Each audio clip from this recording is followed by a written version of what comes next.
فاعوذ باللہ من الشیطان الرجیم بسم اللہ الرحمن الرحیم اليوم اکملت لکم دینکم واتممت علیکم نعمتی ورضیت لکم الاسلام دینا صدق اللہ مولانا العظیم۔ بارگاہ رسالت مآب صلی اللہ علیہ وسلم میں درود پاک کا ہدیہ پیش کریں۔ اللہم صلی علی سیدنا مولانا محمد معدن الجود والکرم وآلہ واصحابہ الکرام ابنہ الکریم وبارک وسلم صلاۃ دائمۃ سرمدا ابدا۔ بڑی معذرت کے ساتھ تاخیر زیادہ ہو گئی اور اندازہ یہ تھا کہ آپ کے امام صاحب قبلہ اس وقت تک یہاں بیان کر رہے ہوں گے اور میں سفر سے ابھی آپ کے سامنے حاضر آیا ہوں، اور زندگی پوری سفر بن گئی ہے۔ اللہ تبارک و تعالیٰ اس میں برکت عطا فرمائے۔ میرے عزیزوں، کچھ اہم چیزیں آج کے دور کے تقاضے کے مطابق آپ کے سامنے رکھتا ہوں۔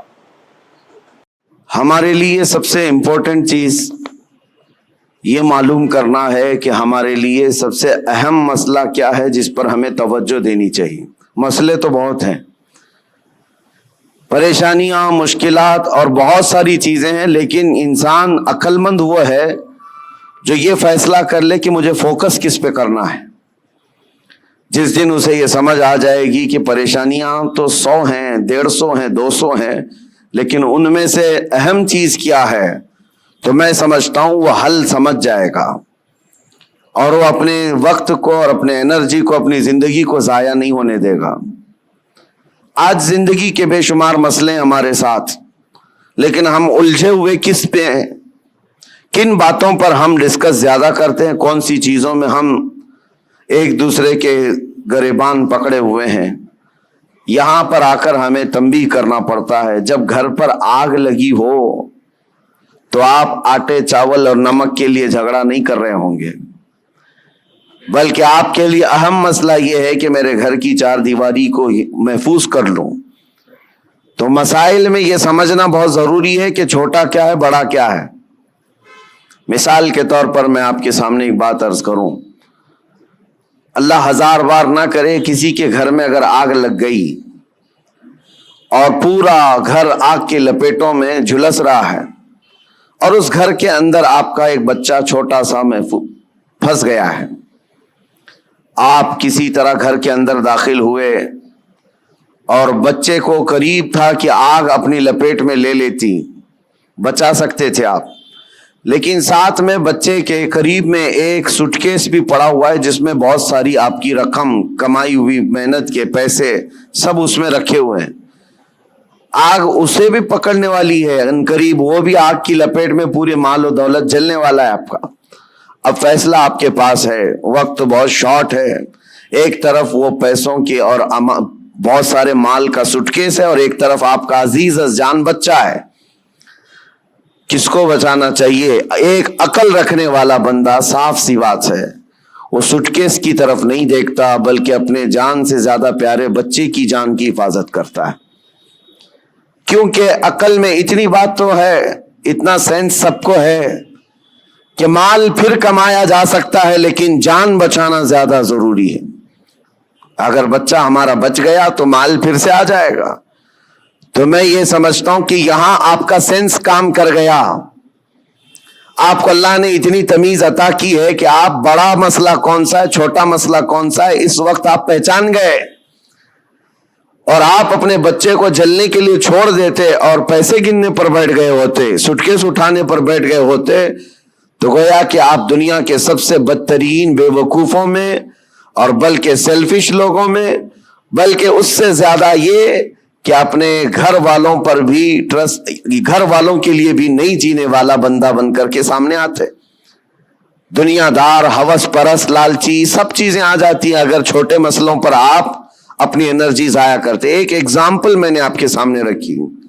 اس طرح میرے عزیزوں، آج امت کے بے شمار مسائل ہیں، امت کن کن مسئلوں سے گھری ہوئی ہے، ہمیں ان چیزوں پر ڈسکس کی بجائے آج باضابطہ طور پر مائنڈ ڈائیورٹ کر کے چھوٹے مسئلوں پر لگایا جاتا ہے۔ خاص طور پر اور ہم نے تو ان تمام چیزوں میں بہت سارے علماء کو بھی دیکھا، ان کو جن مسائل کے لیے آج کمر بستہ ہونا چاہیے، پوری قوم اور امت کے لیے ایک مرشد کی حیثیت سے سامنے آنا چاہیے، ان مسائل کو چھوڑ کر وہ بہت چھوٹے سے مسائل میں ڈیبیٹ کر رہے ہیں، چھوٹے سے مسائل میں ایک دوسرے کے اختلافات کو پورے مجمع میں لا کر ظاہر کر رہے ہیں۔ تو یہ بات یہ ہے جو سینس کے خلاف ہے۔ آج امت کے لیے مسائل کتنے بڑے بڑے ہیں۔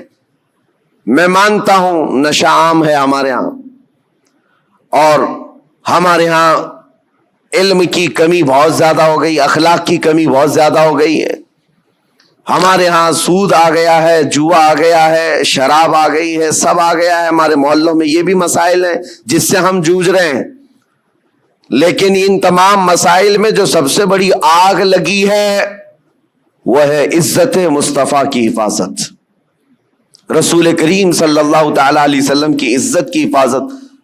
یہ سب آسانی سے ایک ساتھ نہیں ہوا، سٹیپ بائی سٹیپ ہوتا رہا۔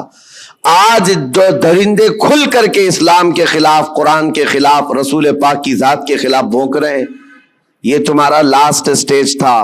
یہاں آزمائش تمہاری ہے کہ آپ مسائل میں کن مسائل کی طرف آپ زیادہ توجہ دیں گے۔ تمہارے لیے سب سے بڑا مسئلہ تمہارا دین ہے، تمہارے نبی پاک کی عزت ہے، جان ہے وہ جہان کی، جان ہے تو جہان ہے، پوری کائنات کے لیے وہ جان ہے۔ اگر ان کا نام سلامت ہے تو ہم سب کی زندگی سلامت ہے، کیونکہ اللہ تعالیٰ کا وعدہ ہے ہمارے ساتھ کہ دنیا میں تمہیں کس لیے بھیجا گیا ہے، وہ رسول پاک کی امانت بنا کر، امت بنا کر بھیجا گیا ہے۔ اگر ان کے لیے آپ سیریس نہیں ہو سکے اور چھوٹے چھوٹے مسئلوں میں سیریس بن گئے تو گویا کہ آپ وہی کام کر رہے ہیں جو میں نے اگزامپل میں دیا، مثال میں دیا۔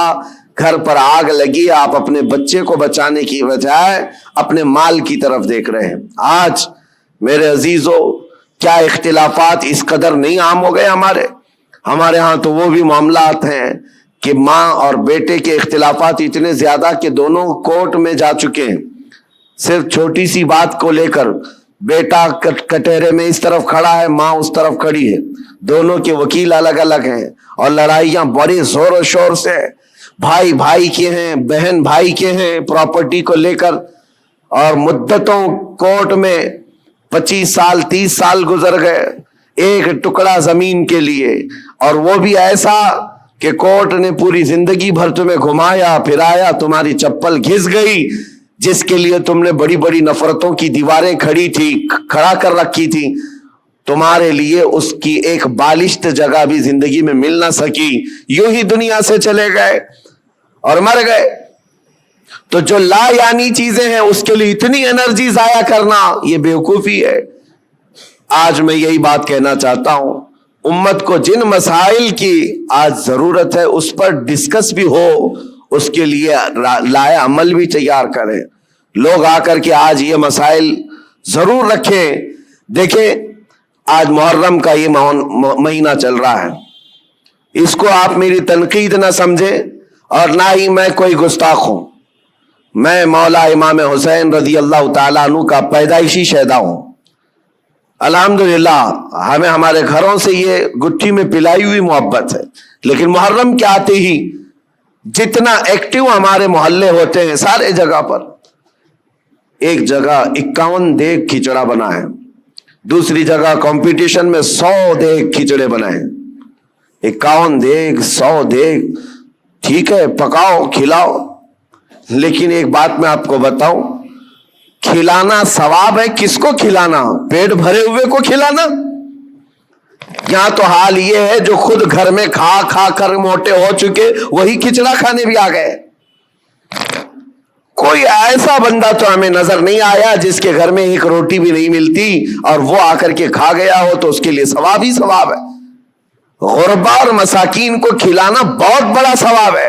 سرکار غوث پاک نے تو فرمایا، میں نے ساری نیکیاں الٹ پلٹ کر دیکھ لیا، صرف 2 نیکیاں ایسی نظر آئی جو رحمان کو سب سے زیادہ محبوب ہیں، انہوں نے اپنے ملفوظات میں لکھ دیا ہے، فرماتے میں نے ساری نیکیاں چھان کر دیکھ لی، 2 نیکیاں جو سب سے زیادہ اللہ کو پسند ہے، ایک بھوکوں کو کھلانا، دوسرا ننگوں کو کپڑا پہنانا۔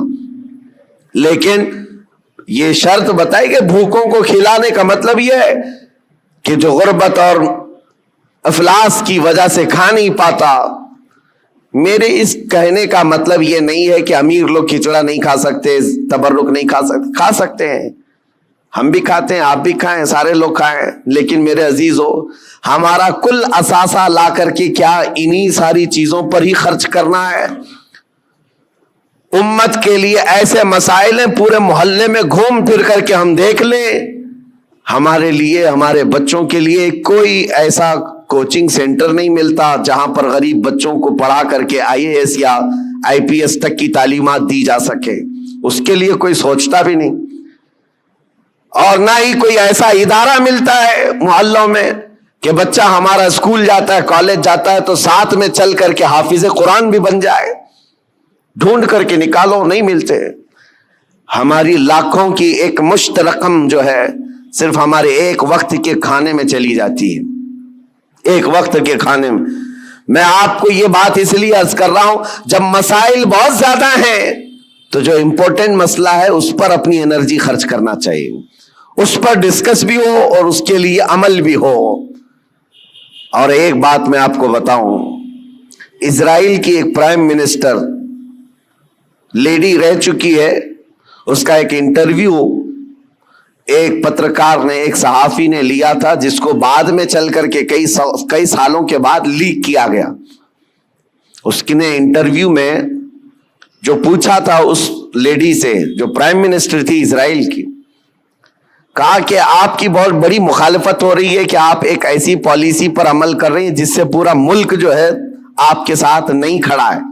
پارلیمنٹ کے جتنے ممبر ہیں وہ آپ کے لیے اتفاق نہیں رکھتے. کیا بات ہے؟ کہا یہ وہ دور تھا جب اسرائیل میں کرائسس تھے, مال کی کمی تھی, لوگوں کے ہاں بزنس نہیں تھا, تجارت نہیں تھی اور جاب نہیں تھے. اس وقت جو پرائم منسٹر ہے وہ اسلحات کی ڈیل کر رہی تھی, ڈیفنس کے سامان, اسلحے خرید رہی تھی اور اس پر سگنیچر ہو رہے تھے, ایگریمنٹ بن رہے تھے. تو پارلیمنٹ کے بہت سارے لوگ اس کی مخالفت کر رہے تھے. آج ضرورت کس بات کی ہے اور تم کیا کر رہی ہو؟ کھانا پانی ان کو نہیں مل رہا ہے, ان کو کھانے پانی کا انتظام کرواتے, نہ کہ تم جو ہے ڈیفنس کے ہتھیار خریدتی. اس خاتون نے کہا سب کی مخالفت جھیل لیا لیکن مجھے جو کرنا تھا میں کر گئی. اس پر اس اینکر نے پوچھا کہ آپ ایسا کام کیوں ضد پر کر رہی ہیں؟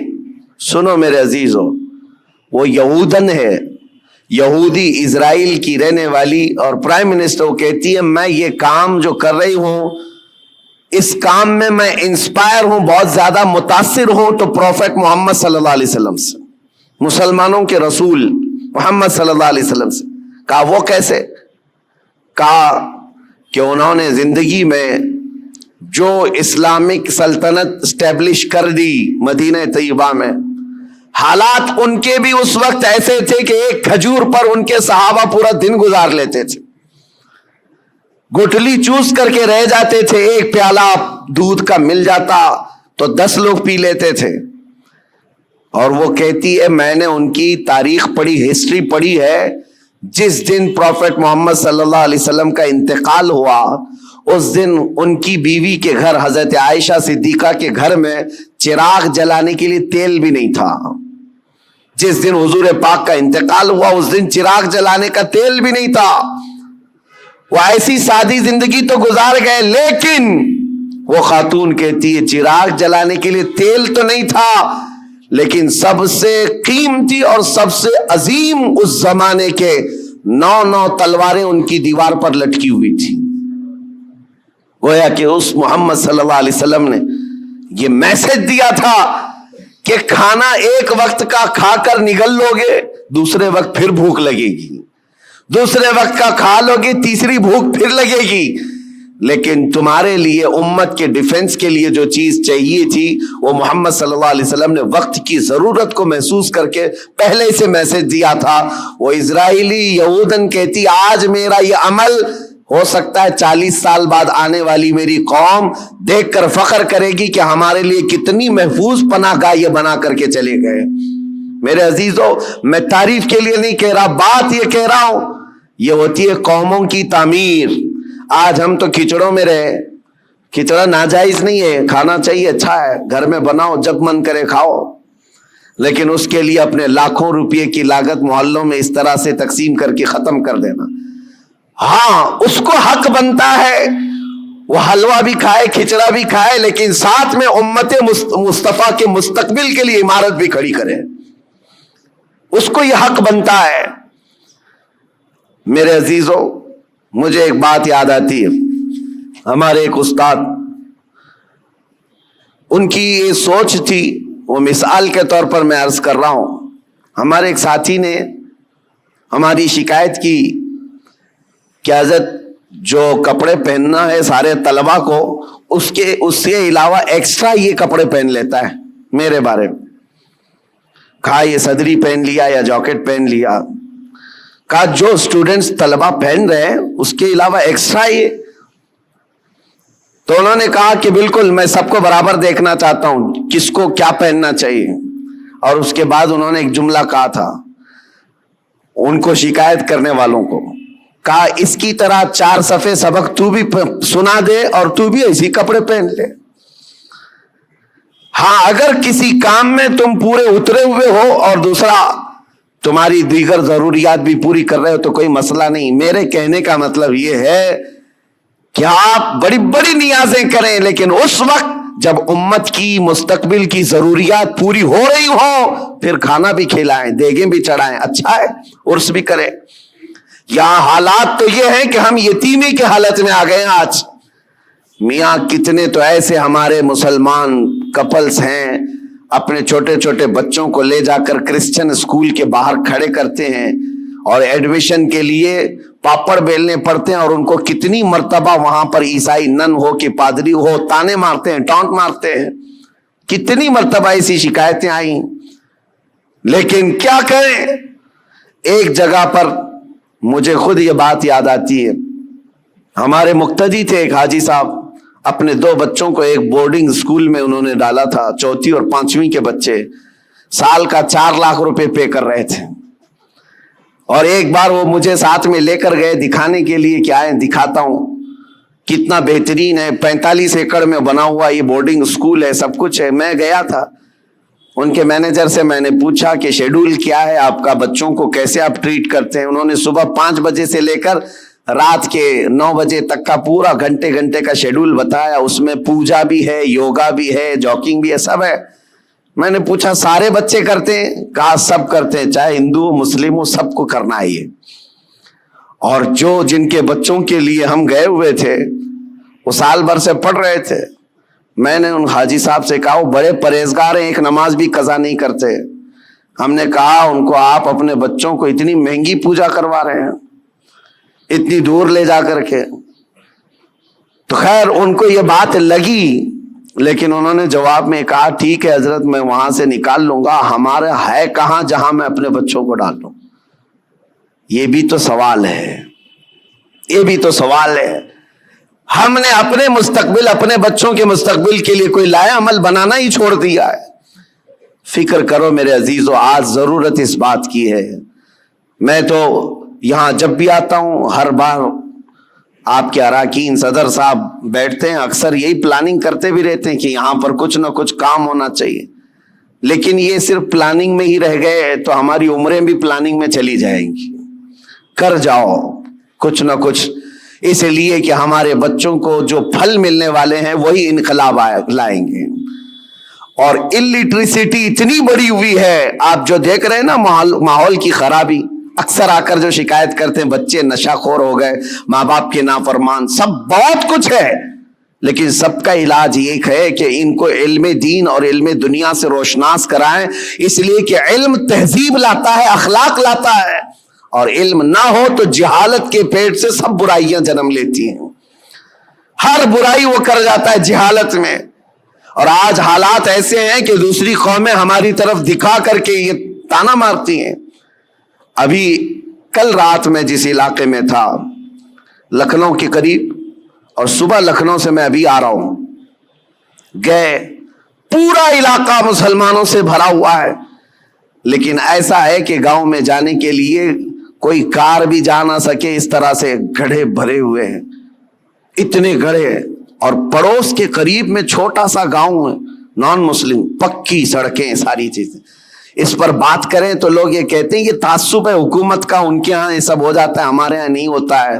میرے عزیزو، ہر جگہ ایسا نہیں ہوتا۔ بات صرف یہ ہے کہ تم نے جینے کا سلیقہ خود ہی بنا لیا ہے اپنے دماغ سے کہ ہمیں رہنا ایسی ہے۔ ہمارے محلوں میں، ہمارے گھروں کے سامنے کوڑا کرکٹ کا ڈھیر پڑا رہے، کسی کو فرق نہیں پڑتا۔ ہم نے تو خود ہی مائنڈ بنایا ہوا ہے۔ علم آئے گا تو اخلاق بھی لائے گا، تہذیب بھی لائے گا۔ آپ مدینہ طیبہ جا کر کے دیکھیں، آج بھی الحمدللہ دنیا کا سب سے حسین، ویسے عقیدتاً تو ہے ہی، لیکن ظاہراً بھی جا کر کے دیکھیں تو اس سے پاک و صاف شہر نہیں ملتا۔ یہ نبی پاک صلی اللہ تعالیٰ علیہ وسلم کی وراثت ہے جو ہمیں وہاں آج بھی نظر آتی ہے۔ ارے گلیوں میں چلو تو بھی خوشبو آتی ہے۔ یہ صرف عقیدت اور روحانیت کی بات نہیں کر رہا ہوں، انہوں نے خوشبو آرٹیفیشیل بھی بنا کر کے رکھی ہوئی ہے کہ کوئی گزرے تو اس کو یہاں کہیں مہک نہ آنا چاہیے، کیونکہ مدینے آئے تو بندہ یہ اخلاق لے کر کے جائے کہ میرے نبی پاک صلی اللہ تعالیٰ علیہ وسلم صفائی کے لیے اور کس قدر اپنی امت کو پاک کرنے کی فکر رکھتے تھے۔ آج یہ سب مسائل پر ہمیں انرجی لگانے کی ضرورت ہے، لیکن ہم کن چیزوں پر پڑے ہوئے ہیں؟ ہم تو چھوٹی چھوٹی سی باتوں پر، ارے 2 گھڑے پانی اگر ہم کو نہ ملے تو ہم تو پینچے چڑھا کر کے جھگڑے پر آ گئے ہیں۔ ہم کو اگر چھوٹی سی زمین کا مسئلہ ہو تو ہم 25 سال بھی لڑنے کو تیار ہیں۔ یہ مسائل نہیں ہیں۔ اور اسی طرح سے جو سوشل میڈیا پر آج مناظرے کا اڈا بنا ہوا ہے، ایک جماعت اس جماعت پر، اس جماعت کو اس جماعت پر، اور ابھی ایک مولانا صاحب نے مجھ سے شکایت کیا، کہا کہ کچھ لوگوں نے ہمارے خلاف ایسا بیان کر دیا کہ اس مسجد میں نہ جائیں، یہ امام صاحب کے پیچھے نماز نہیں ہوگی۔ ہم نے پوچھا کہ کیا ان کو تکلیف کس بات کی ہے؟ کہا وہ ایسا ہے کہ سلسلے کی لڑائی ہیں، وہ دوسرے پیر صاحب کے مرید ہیں، ہم دوسرے پیر صاحب کے مرید ہیں، لیکن اس سلسلے کی لڑائی سے ہم نے پوچھا کیا وہ سنی ہے؟ کہا وہ بھی سنی ہے۔ آپ سنی ہیں؟ آپ بھی سنی ہیں، اور دونوں اعلیٰ حضرت کے شہدائی ہیں۔ کہا پھر جھگڑا کس بات کا؟ کہا نہیں، وہاں سب میرے خلاف ان لوگوں نے یہ بات کر دی ہے کہ ان کے پیچھے نماز نہیں ہوگی اس لیے کہ یہ اشرفی ہیں، یہ فلاں ہیں۔ میں نے کہا یہ تو غنیمت ہے ان لوگوں کو، سوچے عیسائی تو نہیں ہے۔ اتنا تعصب بھرتا ہے تو جہالت سے بھرتا ہے۔ اور کن مسائل پر آج تم لگے ہوئے ہو؟ یہاں تو پوری آگ لگانے کے لیے درندے کود رہے ہیں اور تم اپنے آپس میں گریبان پکڑے ہوئے ہو۔ کیا آپ کو پتا نہیں ہے ہماری پوری جینوسائیڈ کرنے کے پلان بنے ہوئے ہیں، نسل کشی، نسل ختم کرنے کے معاملات چل رہے ہیں۔ ہماری پوری ناگرکتا، ہماری سٹیزن شپ ختم کرنے کی بات، آئندہ چل کر کے ان کو ووٹنگ پاور تک نہ رہے، یہ پلان ہے سب چیزیں۔ وہ سب چیزوں کو چھوڑ کر کے ہم تو کن مسائل میں الجھے ہوئے ہیں۔ اسی لیے کسی نے کہا، اگرچہ محاورہ ہو، تاریخ سے اس کا تعلق ہے یا نہیں، لیکن یہ بات مجھے لگتی ہے کہ بغداد میں جب ہلاکو حملہ کرنے آیا تھا اور پورے بغداد کی اینٹ سے اینٹ بجا دیا تھا، تباہ کر دیا تھا اس نے، پورے بغداد میں 2 لاکھ سے زیادہ لاشیں بچھائی گئی تھی بغداد شہر میں۔ لیکن یہ ایک محاورتاً یہ بات کہی جاتی ہے، جس وقت ہلاکو بغداد پر حملہ کرنے آیا ہوا تھا اس وقت 2 جگہ جماعتیں مناظرہ کر رہی تھی مسواک کے بارے میں، 4 انچ کی ہونی چاہیے کہ 3 انچ کی ہونی چاہیے۔ یہ تاریخ سے اس کا تعلق ہو یا نہ ہو، لطیفے کے طور پر ہی کیوں نہ ہو، لیکن بات میں یہ کہتا ہوں اسی کی مثل آج چیزیں کی جا رہی ہیں۔ جو اہم مسائل ہیں ان کو چھوڑ کر کے جو چھوٹے مسائل ہیں ان پر ہماری پوری انرجی ختم کی جا رہی ہے۔ آج کئی مدعے ہیں اس طرح کے بات کرنے کے، لیکن میں صرف اتنا کہنا چاہتا ہوں کہ آج اللہ تبارک و تعالیٰ نے آپ کو عقل سلیم عطا کیا ہے تو فیوچر پلاننگ کریں اپنے بچوں کے لیے، اور کچھ نہ کچھ ایسی چیزیں کر جائیں۔ ایک بات اور بتاؤں، بہار میں اتنے جلسے ہوتے، میں 365 دن بھی تاریخ دے دوں تو بھی کم ہے ان کے لیے۔ ہم ابھی 2022 کی بات کر رہا ہوں، بہت بڑے جلسے میں گئے، لاکھوں کا خرچہ کرتے ہیں، پوری رات بھر جلسہ ہوتا ہے۔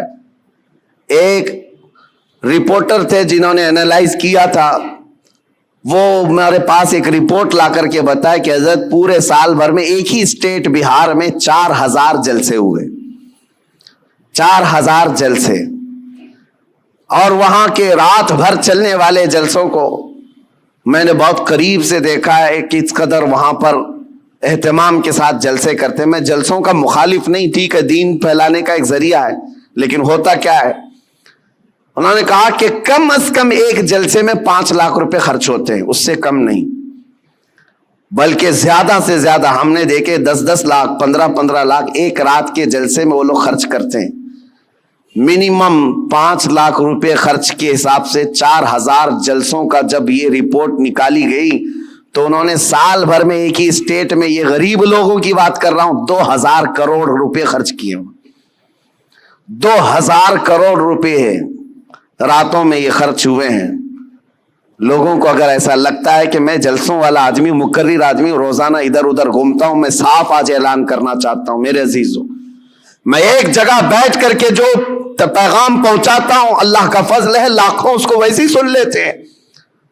بہت بڑے اسٹیج لگانے کی، کانفرنس کرنے کی ضرورت نہیں، اور نہ ہی میری کوئی خواہش ہے، اور نہ ہی میں کہیں پر نذرانے یا لفافے طے کر کے جاتا ہوں، میرا معاملہ ہے نہیں. لیکن دل دکھتا اس بات پر ہے 2000 کروڑ روپے سال بھر میں ایک اسٹیٹ کے اندر خرچہ ہو گئے. ٹھیک ہے، دین پھیلانے کے لیے آپ نے کیے، لیکن دوسری طرف آپ پورا ڈھونڈ کر کے نکالو، مسلمانوں کے لیے ایک یونیورسٹی بھی نہیں ہے پورے اسٹیٹ میں، ایک بھی نہیں ہے. اور ایک چھوٹی سی جماعت جو 0.5 میں جن کا پرسنٹیج آتا ہے ہندوستان میں، وہ ایسے دھرم کے لوگ جن کی تقریباً 11-12 یونیورسٹی ایک ایک اسٹیٹ کے اندر یا پورے ہندوستان کو ملا کر، یونیورسٹی کی بات کر رہا ہوں، چھوٹے کالج کی بات نہیں کر رہا ہوں. تو کیا یہ باتوں پر مجھے رکھنا نہیں چاہیے؟ یہ کوئی میں لفاظی نہیں کر رہا ہوں. کہاں تمہاری رقم جا رہی ہے اور کن مسائل پر انرجی خرچ کر رہے ہو؟ رات کا جلسہ ہو تو گیا، صبح ان کو پکڑ کر کے پوچھو تو یاد بھی نہیں کیا بیان ہوا کیا نہیں، ہاں ہو کرتے رہے، 8 دن کے بعد پورا ہی بھول گئے. پھر کیا بہت بڑا کام کیا دین کا، کون سی تبلیغ کیا؟ ہاں، اس کی بنسبت، اس کے بجائے اگر کوئی ایسا ادارہ وہاں پر قائم ہوتا تو میں سمجھتا ہوں یہ 4000 جلسے کی بجائے 4 بھی ادارے ہر سال قائم ہوتے رہے، 10 سال کے بعد دیکھو لہلہاتا ہوا فصل قائم ہو جائے، امت مصطفیٰ کے لیے ایک بہت بڑا قلعہ بن جائے، ایجوکیشن کے لیے، علم کے لیے. اسی لیے میں یہ دعوت آج پیش کرتا ہوں کہ اپنی انرجی ایسی چیزوں پر ضائع نہ کرو جو وقت کی ضرورت نہیں ہے. ان چیزوں میں اپنا ایک ایک روپیہ خرچ کرو جو امت مصطفیٰ کے فیوچر کے لیے اچھا ہو. اللہ کریم ہم سب کو کہنے سننے سے زیادہ عمل کی توفیق عطا فرمائے.